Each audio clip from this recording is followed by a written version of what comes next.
اور ان میں سے کیا چیز تھی؟ ایک تھا بھائی بھائی کا حسد، وہ دوسرا ہے جو شریعت کے قانون ہوتے ہیں نا اس میں اپنی عقل نہیں چلتی، جو شریعت کا طریقہ ہے ہم اس کے پابند ہیں اور ہمارے لیے وہی طریقہ فائدہ مند ہوتا ہے، اگر ہم اس میں رد و بدل کرتے ہیں تو ہم ناکام ہو جاتے ہیں۔ دوسری چیز یہ بھی پتہ چلی کہ بعض اوقات ہم خیرات کرتے ہیں، صدقات کرتے ہیں، بہت سارے چیزیں اس طرح کی نیکیاں کرتے ہیں، یہ بھی یاد رکھنا چاہیے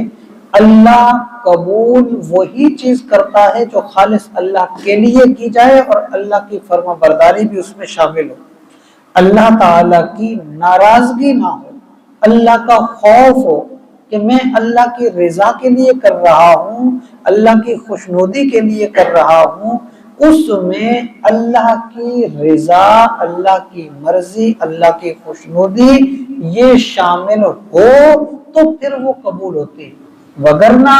ہم دیگر معاملات کے لیے جتنی بڑی بڑی چاہے نیکیاں کریں بیکار ہو جاتی ہیں۔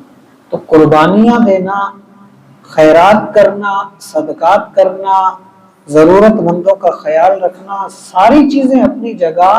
لیکن سب سے بڑی چیز یہ ہے کہ اللہ کی رضا مقصود ہو اور جو اللہ کا حکم ہے اس حوالے سے اس کام کا جو طریقہ بیان کیا گیا ہے اسی طریقے کے مطابق عمل کریں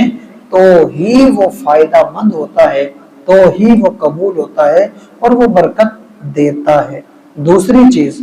مقابلے بازی میں اگر کوئی آپ کو تکلیف دے، جیسے کہ حابیل قابیل کا معاملہ ہوا، تو حابیل نے کیا کہا؟ میں بدلہ نہیں لوں گا، میں تجھ سے مقابلہ نہیں کروں گا،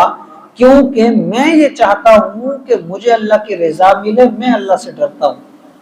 تو مجھے اللہ کا خوف ہے، میں اس کی ناراضگی مول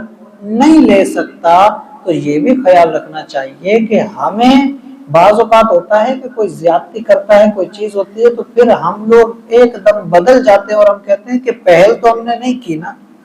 پہل تو دوسرے نے کی،